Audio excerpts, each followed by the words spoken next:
Dear student, we are discuss about plus 2 biology human reproduction part 3 chapter 3. In this lecture we cover about gametogenesis. Gametogenesis के अंदर दो process आते हैं, spermatogenesis, oogenesis. इस lecture के अंदर हम स्पर्मेटोजेनेसिस और स्ट्रक्चर ऑफ स्पर्म के बारे में डिस्कस करेंगे। स्टूडेंट, गैमेटोजेनेसिस का मतलब क्या है कि the formation of A gamete, formation of A gamete कहाँ से बनते हैं? फ्रॉम द ओवरी से, टेस्टिस से गैमेट की फॉर्मेशन होती है। ओवरी टेस्टिस को हम गोनेड्स के नाम से जानते हैं। The formation of A gametes from the gonads, कौन से गोनेड्स? ओवरी होती है फीमेल के अंदर और टेस्टिस होता है मेल के अंदर। In all sexually reproducing organisms, in all sexually reproducing animals. भाई कोई भी एनिमल हो और वो आपका गैमेट बना दे ओवरी की सहायता से, टेस्टिस की सहायता से, हम इसको ये कह सकते हैं the formation of A gamete formation in the gonads in the sexually reproducing organisms. दो प्रोसेस होते हैं गैमेटोजेनेसिस की, सभी को पता है। दो प्रोसेस होते हैं गैमेटोजेनेसिस के। नंबर एक स्पर्मेटोजेनेसिस, स्पर्मेटोजेनेसिस। भाई गैमेट जो होता है वो हैप्लॉइड होता है। बनता किससे है? डिप्लॉइड से बनता है। इस बात को नोट कर लो, गैमेट आपका हैप्लॉइड होता है। जो स्पर्म सेल है वो आपका हैप्लॉइड है। ओके, टेस्टिस से बनेगा। टेस्टिस के अंदर जो आपका स्पर्मेटोगोनिया सेमनीफरस ट्यूबल के अंदर पाया जाता है। The formation of a haploid spermatozoa या sperm from the diploid spermatogonia. The formation of a haploid sperm from diploid spermatogonia। ये डिप्लॉइड होता है स्पर्मेटोगोनिया, सेमनीफरस ट्यूबल्स के अंदर पाया जाता है। स्टूडेंट, बहुत ही सिंपल शब्दों में बता रखा है एनसीईआरटी के अंदर। प्राइमरी सेक्स ऑर्गन होते हैं टेस्टिस मेल में, ओवरी फीमेल में, गैमेट प्रोड्यूस करते हैं रेस्पेक्टिवली। गैमेटोजेनेसिस कहलाता है। टेस्टिस के अंदर एक सेल पाया जाता है, जर्म सेल, जिसको बोलते हैं स्पर्मेटोगोनिया, जो स्पर्म पैदा करता है। प्रोसेस का नाम है स्पर्मेटोजेनेसिस है। स्पर्मेटोजेनेसिस जो होता है प्यूबर्टी के समय, किशोर अवस्था के समय आपका स्टार्ट हो जाता है, प्यूबर्टी के समय। मैंने सारी एनसीईआरटी लाइन बताई है आपको। ओके स्टूडेंट, इसके बाद में यहाँ पर आता है आपका ओजेनेसिस। ओजेनेसिस भी ओवरी के अंदर जर्म सेल होते हैं, वो डिप्लॉइड होते हैं। दूसरा प्रोसेस है oogenesis, the formation of a ovum, the formation of a ovum. ये आपका ओवम जो हैप्लॉइड है स्टूडेंट, आपको पता भी है कि गैमेट हैप्लॉइड होते हैं, मियोसिस होता है इनके अंदर हैप्लॉइड। ये हैप्लॉइड है। ओवम एग बनेगा from the ovary germ cell, ovary germ cell, sex cell, germ cell के नाम से जानते हैं।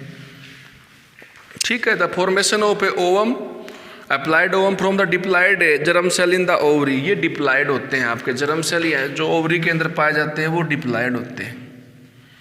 डिप्लॉइड से हैप्लॉइड बनता है, मियोसिस प्रोसेस होता है गैमेट बनाते समय। तो ये तो बेसिक बता दिया मैंने इसका कि कैसे होता है। अब मैं बताता हूँ व्हाट इज स्पर्मेटोजेनेसिस। स्पर्मेटोजेनेसिस जो होता है, स्पर्म का बनना होता है डिप्लॉइड स्पर्मेटोगोनिया से। हम इसके बारे में डिस्कशन करेंगे। इसके लिए स्पर्मेटोजेनेसिस जो है उसमें आपके 4 फेज हैं। सबसे पहले आपका जैसे कि मल्टीप्लिकेशन फेज है, सेल का मल्टीप्लिकेशन होगा। ठीक है। ग्रोथ फेज है। इसके बाद में स्पर्मेटोजेनेसिस के अंदर आपका मैचुरेशन फेज और इसके बाद में डिफरेंशिएशन फेज। तो इसको 4 फेज में स्पर्मेटोजेनेसिस, स्पर्मेटोजेनेसिस इसको हमने 4 फेज में डिवाइड कर लिया स्टूडेंट। उसको पहला फेज इसका नाम है मल्टीप्लिकेशन फेज। दूसरा जो फेज है उसका नाम है स्टूडेंट ग्रोथ फेज, नाम से इंडिकेट हो रहा है। तीसरे में मैचुरेशन फेज आ जाएगा मैच्यूरेशन फेज। चौथा जो फेज होगा उसको बोलते हैं हमें डिफरेंशिएशन फेज। डिफरेंशिएशन फेज, ये 4 फेज होते हैं स्पर्मेटोजेनेसिस के लिए। नाम से इंडिकेट हो रहा है बेटे क्या क्या होगा। मल्टीप्लिकेशन फेज में आपका माइटोसिस होता है, साफ साफ लिख रखा है कि सेल जो मेल जर्म सेल होता है जिसको हम स्पर्मेटोगोनिया के नाम से जानते हैं, ठीक है, उसमें माइटोसिस होगा। इसमें मैंने बता दिया जो मेल जर्म सेल होता है, मेल सेक्स सेल होता है स्पर्मेटोगोनिया, उसके अंदर माइटोसिस होगा। ये जर्म सेल कहाँ पाया जाता है? सेमनीफेरस ट्यूबल के अंदर माइटोसिस होगा। क्या होगा? जिससे कि यहाँ पर सेल का नंबर आपका इंक्रीज होगा। नाम से ही देखिए मल्टीप्लिकेशन, सेल संख्या का बढ़ना, मतलब आपका स्पर्मेटोगोनिया जो सेमनीफेरस ट्यूबल्स में पाया जाता है उसमें माइटोसिस प्रोसेस होगा और जिससे सेल की संख्या बढ़ेगी। तो इसीलिए इस फेज का नाम है मल्टीप्लिकेशन फेज। क्या नाम बेटे? Multiplication phase. तो सेल का नंबर इंक्रीज हो जाएगा, माइटोसिस प्रोसेस हो जाएगा। तो अकॉर्डिंग टू एनसीईआरटी बता रखा है स्पर्मेटोगोनिया, जिसको हम स्पर्मेटोगोनियम भी कहते हैं, जो सेमनीफेरस ट्यूबल्स के अंदर पाया जाता है और माइटोसिस प्रोग्राम के दौरान अपनी संख्या को बढ़ाता है। ओके, इसे हम स्पर्मेटोगोनियम भी बोलते हैं। स्पर्मेटोगोनियम भी बोलते हैं। ये सिंगुलर प्लूरल शब्द है ये आपके। तो पहला पॉइंट आपका क्लियर हो जाना चाहिए कि मेल जर्म सेल जो स्पर्मेटोगोनिया है वो हमारे टेस्टिस की सेमनीफेरस ट्यूबल्स के अंदर पाया जाता है, माइटोसिस होता है जिसके अंदर सेल की संख्या बढ़ जाती है। अब तुम ही बताओ बेटा, सेल की संख्या बढ़ गई, ग्रोथ फेज, जो सेल आपका अभी बना है उसकी ग्रोथ होगी, उसका साइज बढ़ेगा, उसका साइज बढ़ेगा।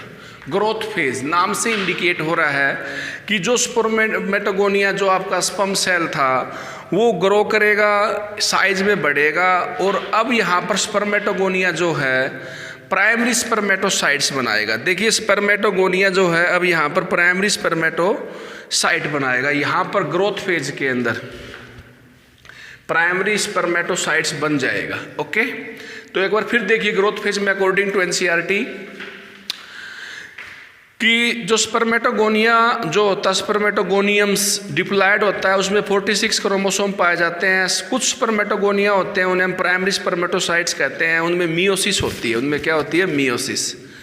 प्राइमरी स्पर्मेटो में मियोसिस होती है। तो इसमें हमने यही बताना, स्पर्मेटोगोनिया जो है ग्रो करता है, अपने साइज में बढ़ता है। जो हमारा स्पर्मेटोगोनिया था जिसमें सेल की संख्या बढ़ी थी, वो स्पर्मेटोगोनिया ग्रो करता है, उसका साइज बढ़ता है, उसका साइज बढ़ता है, ग्रोथ बढ़ती है। ओके, नाम से इंडिकेट है ग्रोथ बढ़ती है। और वो यहाँ पर बना लेता है प्राइमरी स्पर्मेटोसाइट। ग्रोथ फेज के अंदर बन जाता है प्राइमरी स्पर्मेटोसाइट। प्राइमरी स्पर्मेटोसाइट बन जाता है ग्रोथ फेज के अंदर। ओके, ग्रोथ फेज के अंदर प्राइमरी स्पर्मेटोसाइट की फॉर्मेशन हो जाती है। और हमें यह भी पता है कि जो स्पर्मेटोगोनिया होता है वो डिप्लॉयड स्पर्मेटोगोनियम, हमें यह भी पता है ग्रोथ फेज के अंदर ही लिखना स्टूडेंट है, जो स्पर्मेटोगोनियम होता है वो डिप्लॉयड होता है और उसके अंदर 46 क्रोमोसोम पाए जाते हैं। 46 क्रोमोसोम डिप्लॉयड होगा तो 46 क्रोमोसोम मिलेंगे। यहाँ पर जो स्पर्मेटोगोनिया जो होता है, each spermatogonia is diploid consist of 46 chromosome.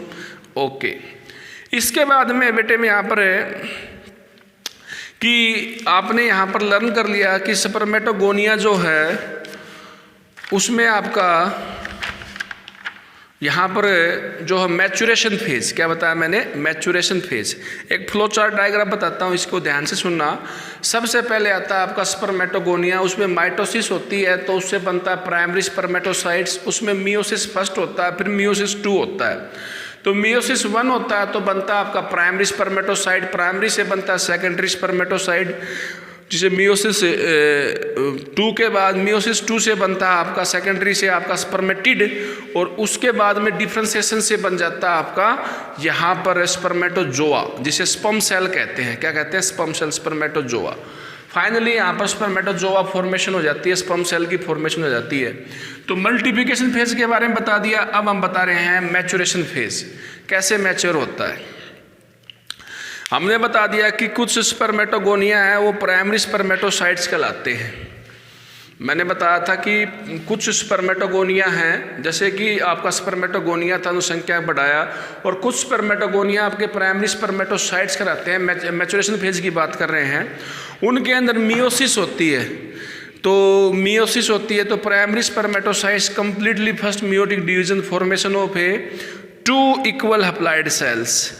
तो मियोसिस होते ही प्राइमरी स्पर्मेटोसाइट्स के अंदर जो आपका प्राइमरी स्पर्मेटोसाइट्स बनता है उसमें मियोसिस होती है, जिससे क्या बनता है आपका सेकेंडरी स्पर्मेटोसाइट्स। मियोसिस होती है यहाँ पर आपकी first meiotic division, reductional division formation of a 2 half cell, that is called secondary spermatocytes. Secondary spermatocytes जो है उसके अंदर फिर आपका मियोटिक डिवीजन होता है। मियोटिक डिवीजन होने से उसका आपका 4 आपके हैप्लॉइड स्पर्मेटिड बन जाते हैं।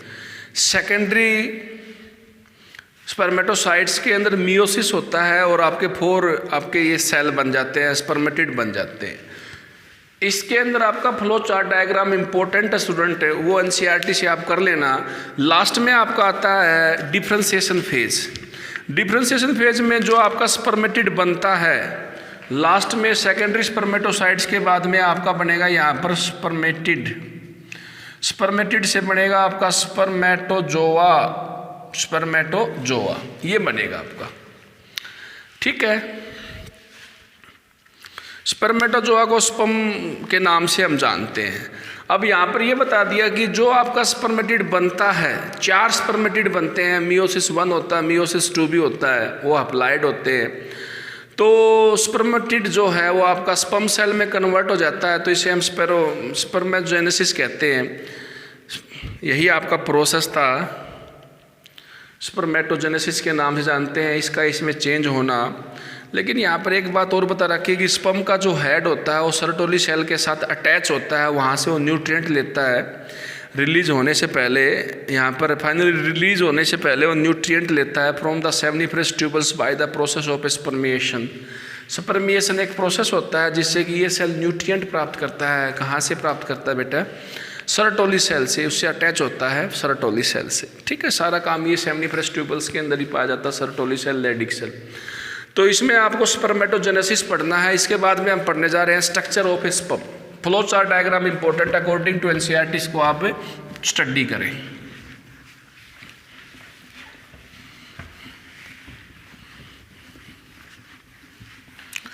स्ट्रक्चर ऑफ स्पर्म आपको पता है, स्पर्म में क्या क्या पाया जाता है। स्पर्म में आपका हेड है, नेक है, मिडिल पीस है, टेल है। बहुत ही सिंपल टॉपिक है structure of sperm. Structure of sperm में स्पर्म के जो पार्ट होते हैं वो बेटा, एक तो हेड होता है, हेड, एक आपका नेक होता है, तीसरा जो पार्ट होता है बेटे वो मिडल पीस होता है, मिडल पीस। फोर्थ जो पार्ट होता है बेटे वो आपका टेल होता है। मैं सही इसी के बारे में डिस्कशन कर रहा हूँ अकॉर्डिंग टू एनसीईआरटी, ठीक है। इसके 4 पार्ट होते हैं, चारों पार्टों के चारों तरफ एक कवरिंग होती है जिसको बोलते हैं प्लाज्मा मेम्ब्रेन। चारों तरफ ही इनकी कवरिंग पाई जाती है। इनके ऊपर किसकी कवरिंग पाई जाती है? प्लाज्मा मेम्ब्रेन की। पहला पॉइंट ये। हेड क्या है? हेड में क्या क्या पाया जाता है? देखिए, जो हेड जो होता है that is A end of a sperm, a large end of a sperm containing the nucleus. कुछ क्रोमोसोम मटेरियल्स पाया जाता है, कुछ न्यूक्लियस पाया जाता है। इस प्रकार का ये हेड होता है स्टूडेंट। इस प्रकार से इसमें यहाँ पर कुछ क्रोमोसोम पाए जाते हैं और न्यूक्लियस पाया जाता है हेड के अंदर। तो हम बता सकते हैं कि हेड में न्यूक्लियस होता है और आपका क्रोमेटिन मटेरियल्स पाया जाता है। क्रोमोसोम पाए जाते हैं, क्रोमेटिन मटेरियल्स पाया जाता है, ठीक है, हेड के अंदर,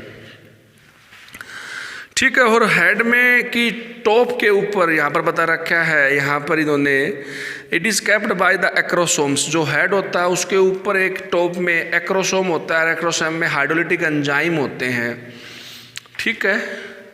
हेड की टॉप के ऊपर यहाँ पर जो स्पर्म सेल है इसकी टॉप के ऊपर यहाँ पर एक कैप होती है जिसको बोलते हैं एक्रोसोम। एक्रोसोम के अंदर एंजाइम पाए जाते हैं, एंजाइम पाए जाते हैं जो कि फर्टिलाइजेशन के लिए मदद करते हैं, ओवम की फर्टिलाइजेशन के लिए मदद करते हैं। ये हेड के बारे में है, ठीक है। स्पर्म का जो हेड है ये हमने बता दिया। एक्रोसोम्स जो होता है उसमें एंजाइम पाए जाते हैं जो कि यहाँ पर फर्टिलाइजेशन में काम आते हैं, ओवम की फर्टिलाइजेशन के अंदर।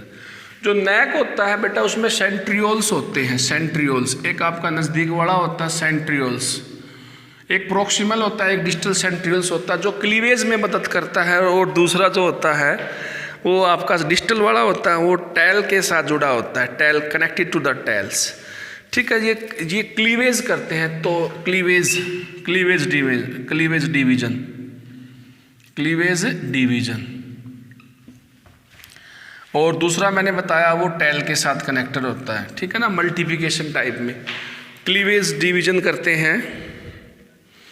इसके बाद में यहाँ पर मिडिल पीस बता रखा है स्टूडेंट। मिडिल पीस के अंदर माइटोकॉन्ड्रिया, देखिए ये यहाँ पर नेक है, छोटी सी नेक बता रखी है। इसके बाद में यहाँ पर उभरा हुआ भाग है, ये आपका मिडिल पीस है, और इसके बाद में ये आपकी पूरी टैल हो जाती है, ठीक है, पूरी टैल हो जाती है। ये टैल है, ये मिडिल पीस है, ये नेक है, ठीक है, ये हेड है, ये आपका हेड है। तो मैंने मिडिल पीस के बारे में बता दिया। मिडिल पीस के अंदर माइटोकॉन्ड्रिया होते हैं जहाँ पर स्पर्म को बहुत एनर्जी की आवश्यकता होती है, उसको चलना पड़ता है, स्पर्म की चाल होती है, क्योंकि फर्टिलाइजेशन के लिए उसको ओवम के पास पहुँचना पड़ता है। तो मिडिल पीस में माइटोकॉन्ड्रिया पाए जाते हैं जो कि एनर्जी का सोर्स है, जो कि इसकी चलने में मदद करते हैं। टैल के अंदर क्या होता है, टैल जो होती है उसके वो स्पर्म को चलने में मदद करती है, चलने में, स्विम करने में मदद करती है। तो एक बात और बता रखी है कि ह्यूमन जो है एक बार में 200 से 300 मिलियंस, एक बार इंटरकोर्स में एक बार जब स्पर्म रिलीज करता है तो 200 से 300 मिलियन स्पर्म एक टाइम में रिलीज करता है। This is all about the structure of a sperm, ठीक है। इसको एक बार आप पढ़ लेना। Okay student, take care.